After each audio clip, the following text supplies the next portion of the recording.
India में बहुत सारे यंग लोग एक बड़ा सपना देखते हैं। ये सपना है एक Indian administrative service IAS officer बनने का। आईएएस ऑफिसर्स को इंडियन एग्जीक्यूटिव की रियर की हड्डी माना जाता है। वो देश के गवर्नेंस और डेवलपमेंट में एक बहुत इंपॉर्टेंट रोल निभाते हैं। ये सफर चैलेंजिंग तो है, पर इसमें एक पर्पसफुल करियर और सच में डिफरेंस लाने की पावर मिलती है।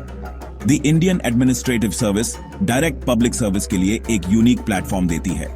ऑफिसर्स पॉलिसी बनाने और उसे लागू करने में इन्वॉल्व होते हैं।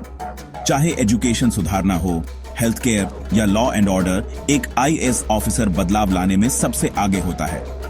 आईएएस ऑफिसर होने से जो रिस्पेक्ट और सोशल स्टैंडिंग मिलती है, वो भी बहुत मायने रखती है।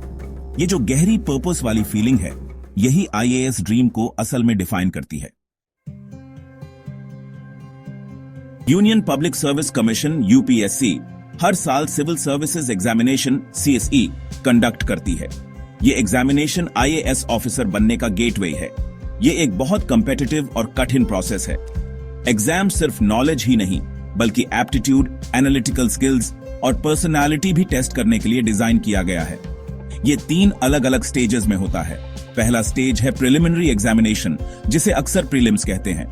इसमें आमतौर पर 2 ऑब्जेक्टिव टाइप पेपर्स होते हैं, जनरल स्टडीज और civil services aptitude test CSA.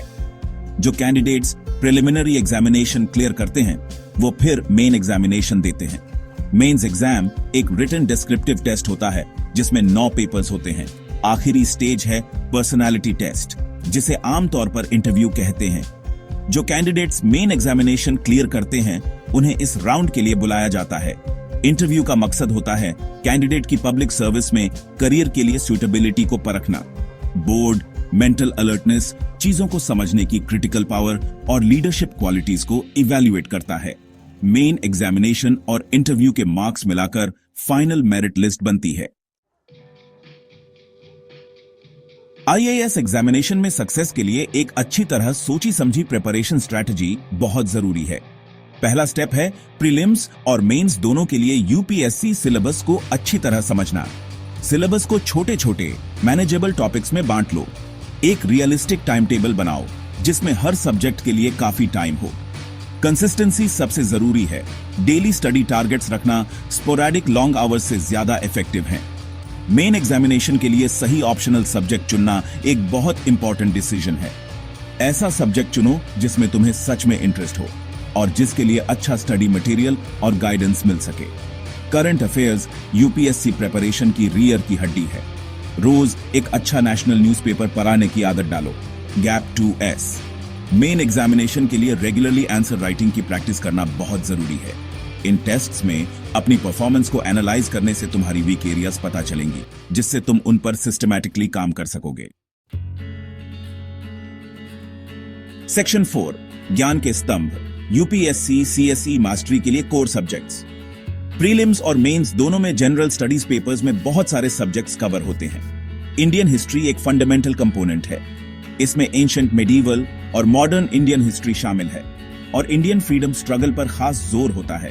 Geography, जिसमें इंडियन और वर्ल्ड जियोग्राफी दोनों आते हैं, एक और वाइटल सब्जेक्ट है। इसमें फिजिकल जियोग्राफी, क्लाइमेट, रिसोर्सेज और ह्यूमन जियोग्राफी पढ़ना होता है। Indian polity and governance UPSC syllabus का एक कॉर्नरस्टोन है। ये subject Indian constitution, political system, panchayati raj, public policy और राइट्स इश्यूज से डील करता है। इकोनॉमिक्स या Indian economy, economic development, planning, resources जुटाने, ग्रोथ और एम्प्लॉयमेंट पर फोकस करता है। इसमें इन्फ्लेशन, बैंकिंग, बजटिंग और इंटरनेशनल ट्रेड जैसे टॉपिक्स भी शामिल हैं। इकोनॉमिक्स में कंसेप्चुअल क्लैरिटी सबसे जरूरी है। इकोनॉमिक सर्वे और यूनियन बजट डॉक्यूमेंट्स ध्यान से ORCHO। इकोनॉमिक पॉलिसीज और ट्रेंड्स से अपडेटेड रहने के लिए बिजनेस न्यूज़पेपर्स या नेशनल डेलीज के बिजनेस सेक्शंस फॉलो करो। NCERT टेक्स्ट बुक्स एक अच्छी इंट्रोडक्शन देती हैं, जिसके बाद स्टैंडर्ड रेफरेंस बुक्स पढ़ी जा सकती हैं। ये सब्जेक्ट डायनामिक है और इसमें कंटिन्यूअस अपडेटिंग की जरूरत होती है। सेक्शन 5 खर्चों का हिसाब, आपके आईएएस एस्पिरेशंस के लिए फाइनेंशियल प्लानिंग। आईएएस प्रिपरेशन की जर्नी शुरू करने में कुछ फाइनेंशियल बातों का ध्यान रखना होता है।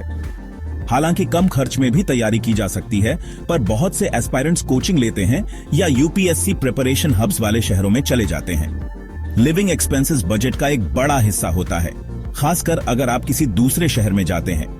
एक मंथली बजट बनाना और उस पर टिके रहना बहुत जरूरी है।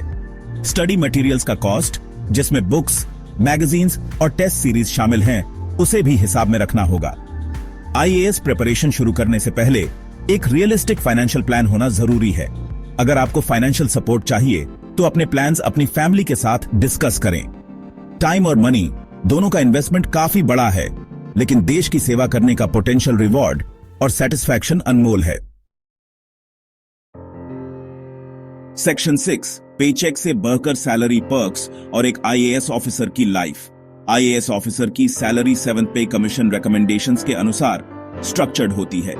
एक एंट्री लेवल आईएएस ऑफिसर पे लेवल 10 से स्टार्ट करता है, जिसकी बेसिक पे 56,100 रुपीस पर मंथ होती है। बेसिक पे के अलावा ऑफिसर्स को dearness allowance, house rent allowance और ट्रांसपोर्ट अलाउंस मिलता है। जैसे जैसे आईएएस ऑफिसर अपने करियर में आगे बढ़ता है, प्रमोशंस के साथ उसकी सैलरी और पे लेवल बढ़ते जाते हैं। सैलरी के अलावा आईएएस ऑफिसर्स को कई पर्क्स और फैसिलिटीज मिलती हैं। इनमें सब्सिडाइज्ड रेट पर गवर्नमेंट अकोमोडेशन, ऑफिशियल व्हीकल और मेडिकल फैसिलिटीज शामिल हैं। ऑफिसर्स को हायर एजुकेशन के लिए लीव, ट्रैवल कंसेशन और स्टडी लीव भी मिलती है। देश की सेवा करने और सोसाइटी पर पॉजिटिव इंपैक्ट डालने का मौका बेमिसाल होता है। जरूरतमंदों को फायदा पहुंचाने वाली पॉलिसीज लागू करने से जो जॉब सेटिस्फैक्शन मिलता है, वो बहुत ज्यादा होता है। सेक्शन 7, आखिरी चढ़ाई, मोटिवेशन और सेवा की भावना को अपनाना। आईएएस ऑफिसर बनने का सफर बेशक लंबा और कठिन होता है। इसमें अटूट डेडिकेशन, परसिवियरेंस और रेजिलियंस की जरूरत होती है। इस मैराथन में मोटिवेशन बनाए रखना सक्सेस के लिए बहुत जरूरी है। छोटे छोटे अचीवेबल गोल सेट करो और अपनी प्रोग्रेस को सेलिब्रेट करो। अपने आसपास पॉजिटिव इन्फ्लुएंसेस रखो, चाहे वो सपोर्टिव फैमिली हो, फ्रेंड्स या फेलो एस्पिरेंट्स। ऑफिसर बनने से पहले ही सेवा की भावना को अपना लो।